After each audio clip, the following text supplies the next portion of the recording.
Assalamualaikum warahmatullahi wabarakatuh. Perkenalkan, nama saya Muhammad Ali Imron dan teman saya Ahmad Yusuf. Dalam kesempatan kali ini, saya akan membahas materi tentang bumi.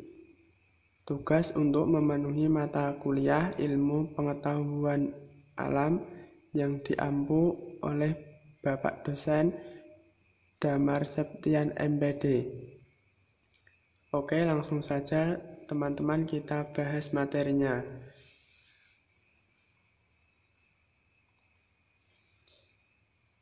Yang pertama ada pengertian bumi. Bumi adalah salah satu planet di tata surya yang terdapat dalam suatu galaksi yang bernama galaksi Bima Sakti atau kabut putih. Dalam tata surya, kita planet bumi menduduki nomor 3 dari matahari. Selain planet-planet dalam tata surya, ada juga benda-benda angkasa lain dan 200 miliar bintang yang ada pada galaksi Bima Sakti.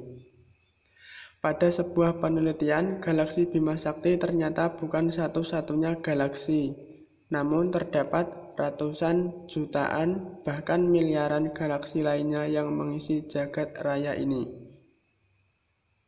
Bumi merupakan planet dengan urutan ketiga dari 8 planet yang dekat dengan matahari dan merupakan satu-satunya planet yang dapat dihuni oleh berbagai jenis makhluk hidup.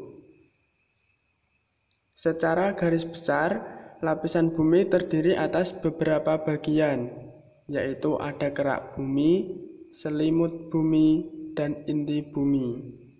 Proses terbentuknya bumi tidak terlepas dari terjadinya tata surya kita di antara planet-planet yang mengelilingi matahari.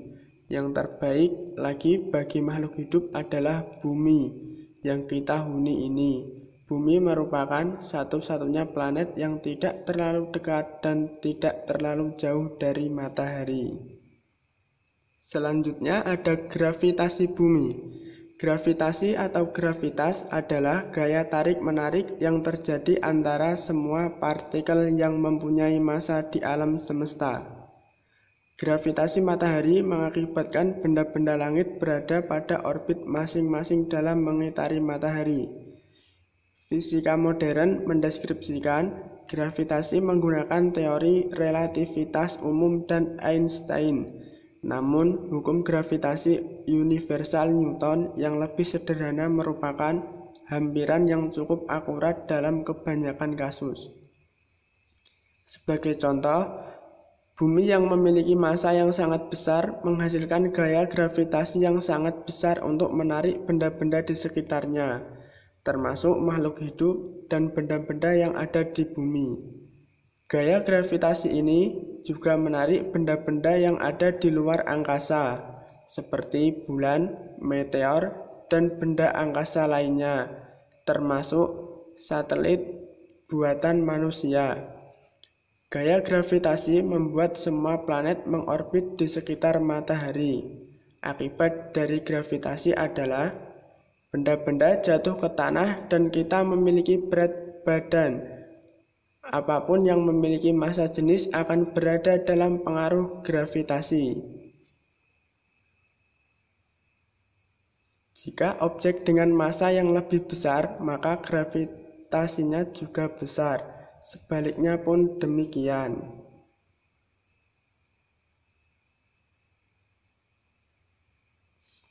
Selanjutnya ada perbedaan waktu di bumi.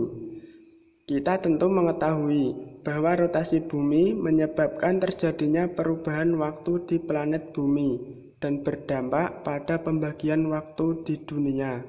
Pembagian waktu di Indonesia dan di dunia selain disebabkan oleh rotasi bumi, juga disebabkan oleh adanya garis bujur. Kita mengenal bumi dibagi menggunakan garis khayal, yaitu garis bujur dan garis lintang. Pembagian waktu di dunia secara teori jika dibagi menggunakan garis bujur akan menjadi 24 zona waktu yang berbeda. Karena bumi memiliki 360 derajat dan setiap 15 derajat adalah 1 jam. Namun, pada kenyataannya, pembagian waktu di dunia hingga saat ini dibagi menjadi 41 zona waktu yang berbeda. Waktu antar negara di dunia ini tentu berbeda-beda karena bumi berrotasi. Selain itu, pembagian waktu antar negara juga diatur oleh zona waktu. Pembagian zona waktu antar negara mengacu pada Greenwich Mean Time. Greenwich adalah sebuah kota di negara Inggris di mana disinilah garis bujur 0 derajat yang menjadi patokan penentuan waktu dunia. Konsep pembagian waktu GMT secara umum ada dua. Yang pertama, negara yang berada di wilayah barat Greenwich, maka waktu GMT-nya negatif. Begitupun sebaliknya, apabila negara tersebut berada di wilayah timur Greenwich, maka memiliki waktu GMT yang positif. Indonesia merupakan wilayah yang berada di timur Inggris, maka secara otomatis GMT-nya positif. Di wilayah Indonesia dibagi menjadi 3 zona waktu, yaitu yang pertama ada WIB atau waktu Indonesia Barat, yang kedua ada WITA atau waktu Indonesia Tengah, dan yang ketiga ada WIT, waktu Indonesia Timur. Selanjutnya ada kalender Hijriah dan kalender Masehi. Perputaran bumi mengelilingi matahari atau revolusi bumi, dan peredaran bulan mengelilingi bumi atau revolusi bulan berpengaruh pada penentuan kalender Hijriah dan kalender Masehi. Pada saat bulan mengelilingi bumi sebanyak 1 kali, maka bulan juga melakukan perputaran pada porosnya sebanyak 1 kali. Sehingga dari penjelasan ini dapat disimpulkan bahwa rotasi bulan sama dengan waktu revolusi bulan. Sedangkan revolusi bulan adalah periode atau waktu yang diperlukan oleh bulan mengitari bumi. Sekali berevolusi, bulan memerlukan waktu selama 29 hari, 12 jam, 44 menit, dan 3 detik. Dari pergerakan rotasi dan revolusi bulan, maka di bumi dapat dilihat beberapa peristiwa yang dapat diamati dengan mata telanjang. Peristiwa akibat rotasi dan revolusi bulan diantaranya: 1. Kalender Hijriah memiliki sistem perhitungan yang berbeda dari kalender Masehi. 2. Jumlah hari dalam setahun pun tak sama. Secara sederhana, bila kalender Masehi mendasarkan perhitungan pada peredaran bumi mengitari matahari, kalender Hijriah mengacu pada peredaran bulan mengitari bumi. Revolusi bulan digunakan oleh umat Islam dalam menentukan perhitungan atau permulaan kalender Hijriah, atau disebut juga kalender Komariah. Jumlah hari pada kalender Hijriah adalah 30 dan 29 hari. Maka dalam 1 bulan pada kalender Hijriah memiliki lama sekitar 29,5 hari. Yang hal ini menyebabkan dalam kalender Hijriah ditemukan adanya tahun kabisat, berbeda dengan kalender Masehi. Kalender Hijriah lebih cepat 11 hari dan menyebabkan beberapa hari besar keagamaan umat Islam setiap tahunnya berubah lebih cepat, 11 hari dari tahun sebelumnya pada kalender Masehi. Selanjutnya ada lapisan bumi. 1. Kerak bumi. Kerak bumi adalah lapisan terluar dari bumi yang terbagi 2 kategori, yaitu kerak samudra dan kerak benua. Kerak samudra memiliki ketebalan sekitar 5-10 km, sedangkan kerak benua mempunyai ketebalan 20-70 km. Penyusun kerak samudra yang utama adalah batuan basalt, sedangkan penyusun utama kerak benua adalah granit yang tidak sepadat batuan basalt. Kerak bumi dan sebagian mantel bumi membentuk lapisan litosfer dengan ketebalan total kurang lebih 80 km. Temperatur kerak meningkat seiring kedalamannya. Pada batas terbawahnya, temperatur kerak menyentuh angka 200 sampai 400 derajat Celcius. Kerak bumi terdiri dari zat padat yang disebut batuan, termasuk pasir, tanah, abu gunung berapi, kerikil, tanah liat, dan lain-lain. Menurut kejadiannya, batuan dibedakan atau 3 golongan, yaitu batuan beku, terjadi dari magma yang cair dan panas membengku di dalam atau di luar bumi akibat temperaturnya turun. 2. Batuan sedimen atau endapan, air, angin, es mengikis batuan dan hasil kikisannya diendapkan ke tempat lain, misalnya tanah liat, pasir, dan lain-lain. Ada juga batuan metamorf atau batuan malihan, batuan sedimen maupun batuan beku yang telah mengalami perubahan sifat karena suhu yang tinggi atau tekanan yang berat.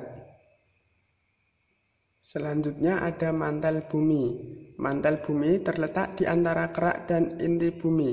Mantel bumi merupakan batuan yang mengandung magnesium dan silikon. Suhu pada bagian mantel bagian atas kurang lebih 1500 derajat Celcius sampai 300 derajat Celcius.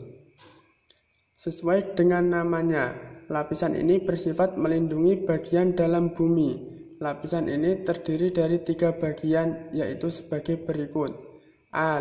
Lithosfer, yang artinya litos atau batuan bulat. Lapisan ini terdiri dari 2 lapisan, yaitu lapisan sial dan lapisan sima. Yang B ada astenosfer, wujudnya agak kental, tebalnya 100 sampai 400 km. Diduga lapisan ini sebagai tempat formasi magma. Pada lapisan ini pula sintesis batuan dan mineral dibentuk. Yang ketiga ada mesosfer, wujudnya padat dengan tebal, sekitar 2400 sampai 2750 km, terletak di bawah astenosfer. Selanjutnya ada inti bumi. Lapisan ini bumi dibedakan menjadi lapisan inti luar dan lapisan inti dalam. Lapisan inti luar tebalnya sekitar 2000 km dan terdiri atas besi cair yang suhunya mencapai 2200 derajat Celcius. Inti dalam merupakan pusat bumi berbentuk bola dengan diameter sebesar 2700 km. Inti dalam ini terdiri dari nikel dan besi yang suhunya 4500 derajat Celcius. Berdasarkan susunan kimianya, bumi dapat dibagi menjadi 4 bagian, yaitu 1. Atmosfer, 2. litosfer, 3. hidrosfer, dan yang keempat biosfer. Oke teman-teman, untuk lebih jelasnya mengenai pembahasan materi bumi ini, mari kita menonton video berikut, video singkat yang berisi tentang lapisan dan bagian-bagian yang ada di bumi. Surya dan satu-satunya yang sempurna untuk hunian makhluk hidup. Selain karena terdapat air, bumi juga memiliki lapisan atmosfer yang melindungi kita dari paparan radiasi matahari sehingga suhunya aman bagi makhluk hidup. Bumi yang kita tinggali ini ternyata terdiri dari berbagai macam lapisan. Pergerakan pada lapisan bumi dapat dirasakan. Contohnya adalah ketika terjadi gempa bumi. Bumi pada dasarnya terdiri dari 4 lapis, yaitu kerak, mantel, inti luar, dan inti dalam. Lapisan terluar yaitu kerak bumi adalah tempat tinggal bagi makhluk hidup. Di bawahnya terdapat mantel bumi yang berfungsi untuk melindungi inti bumi. Terakhir adalah inti bumi yang memiliki suhu sangat tinggi dan tersusun dari campuran logam. Berikut penjelasan lebih lanjut mengenai struktur lapisan bumi. Yang pertama yaitu kerak bumi. Kerak bumi merupakan lapisan terluar yang tipis dibandingkan lapisan lainnya. Terdapat 2 macam lapisan kerak bumi, yaitu kerak benua di daratan dan kerak samudra di dasar laut. Kerak benua memiliki ketebalan 30 hingga 70 km, sementara kerak samudra memiliki ketebalan 6 hingga 11 km. Pada kerak bumi terdapat proses endogen. Proses endogen adalah proses yang disebabkan oleh energi di dalam bumi yang menyebabkan permukaan bumi tidak rata. Proses endogen ini yang menyebabkan terbentuknya pegunungan dan bukit-bukit. Proses endogen terbagi menjadi 3 macam, yaitu tektonisme, vulkanisme, dan gempa atau seisme. Tektonisme terjadi akibat pergerakan antara lapisan bumi secara horizontal maupun vertikal. Pergerakan tersebut dapat menyebabkan retak dan patah. Sementara itu, vulkanisme disebabkan oleh keluarnya magma dari perut bumi ke permukaan bumi. Terakhir, gempa atau seisme adalah getaran yang terjadi di permukaan bumi karena pergerakan lempeng tektonik ataupun aktivitas vulkanis di dalam bumi. Yang kedua, mantel bumi. Lapisan di bawah kerak bumi adalah mantel. Mantel bumi merupakan lapisan yang paling tebal dengan ketebalan mencapai 2.900 km. Mantel bumi juga disebut sebagai lapisan astenosfer karena berfungsi untuk melindungi inti bumi. Berdasarkan materi penyusunnya, mantel bumi dikategorikan menjadi 2, yaitu mantel luar dan mantel dalam. Mantel luar lebih tipis dari mantel dalam dan berada sekitar 10-300 km di bawah permukaan bumi. Temperaturnya berada pada rentang 1400 hingga 3000 Kelvin, sehingga logam-logam di dalamnya sudah mengeras. Sementara itu, mantel dalam berada pada kedalaman 300 sampai 2890 km di bawah permukaan bumi. Suhunya dapat mencapai 3000 derajat Kelvin, karenanya mantel dalam tersusun atas logam cair. Lapisan terakhir yaitu inti bumi. Inti bumi merupakan lapisan yang paling dalam. Inti bumi dibagi menjadi 2, yaitu lapisan inti luar dan lapisan inti dalam.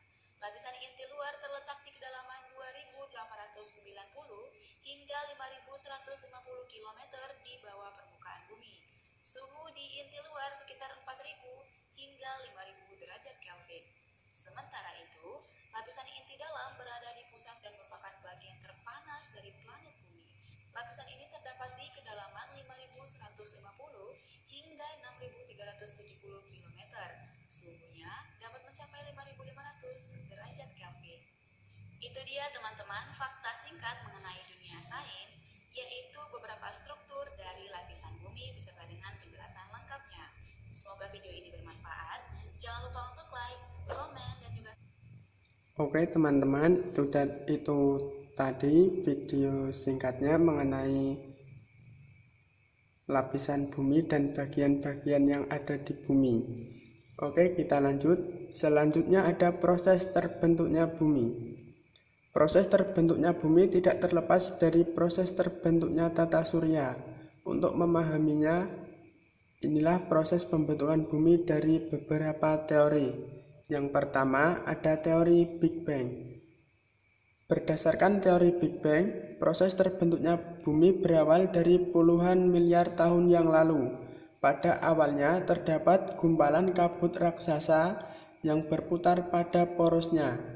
Putaran yang dilakukannya tersebut memungkinkan bagian-bagian kecil dan ringan terlempar keluar, dan bagian besar berkumpul di pusat, membentuk cakram raksasa.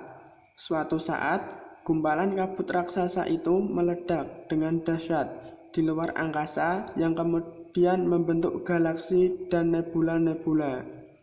Selama jangka waktu lebih kurang 4,6 miliar tahun, nebula-nebula tersebut membentuk suatu galaksi yang disebut dengan nama galaksi Bima Sakti. Kemudian membentuk sistem tata surya. Sementara itu, bagian ringan yang terlempar keluar tadi mengalami kondensasi, sehingga membentuk gumpalan-gumpalan yang mendingin dan memadat. Kemudian, gumpalan-gumpalan itu membentuk planet-planet termasuk planet bumi. Yang kedua ada teori kabut-Kane-Laplace. Teori kabut atau nebula yang dikemukakan oleh Immanuel Kane dan Pierre de Leibniz. Mereka terkenal dengan teori Kaput-Kann-Leibniz. Dalam teori ini dikemukakan bahwa di jagat raya terdapat gas yang kemudian berkumpul menjadi kabut atau nebula. Gaya tarik-menarik antar gas ini membentuk kumpulan kabut yang sangat besar dan berputar semakin cepat. Dalam proses perputaran yang sangat cepat ini, materi kabut bagian khatulistiwa terlempar memisah dan memadat karena pendinginan. Bagian yang terlempar inilah yang kemudian menjadi planet-planet dalam tata surya. Yang ketiga, ada teori planetesimal. 1 abad sesudah teori kabut tersebut, muncul teori planetesimal yang dikemukakan oleh Chamberlin dan Moulton. Teori ini mengungkapkan bahwa pada mulanya telah terdapat matahari asal. Pada suatu ketika, matahari asal ini didekati oleh sebuah bintang besar yang menyebabkan terjadinya penarikan pada bagian matahari. Akibat tenaga penarikan matahari asal tadi, terjadilah ledakan-ledakan yang hebat. Gas yang meledak ini keluar dari atmosfer matahari, kemudian mengembun dan membeku sebagai benda-benda yang padat, dan disebut planetesimal.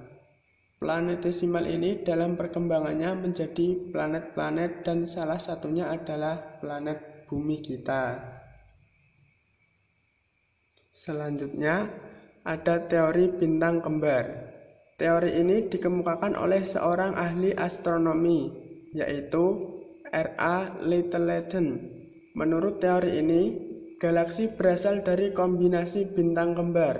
Salah satu bintang meledak sehingga banyak material yang terlempar, karena bintang yang tidak meledak mempunyai gaya gravitasi yang masih kuat. Maka sebaran pecahan ledakan bintang tersebut mengelilingi bintang yang tidak meledak. Bintang yang tidak meledak itu adalah matahari, sedangkan pecahan bintang yang lain adalah planet-planet yang mengelilinginya. Terima kasih teman-teman. Sekian pembahasan materi tentang bumi dari saya. Kurang lebihnya mohon maaf jika ada tutur kata atau penjelasan yang masih belum pas. Mohon dimaafkan. Wassalamualaikum warahmatullahi wabarakatuh.